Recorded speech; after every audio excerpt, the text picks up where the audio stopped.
We're on a popular Gidea Park test route for the Hornchurch Test Centre, approaching the drill roundabout.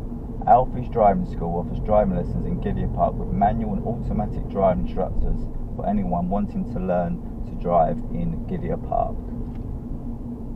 At the roundabout, we're going to follow the road ahead towards Gidea Park. That is the third exit ahead. Typically you get a pedestrian crossing just before or after a roundabout. This is the popular drill roundabout for the Hornchurch Test Centre.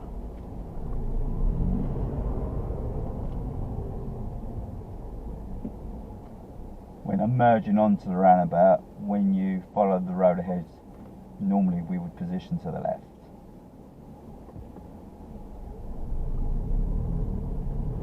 Just after we pass the second exit, check our mirrors and indicate left. When we enter a new road, just check our mirrors.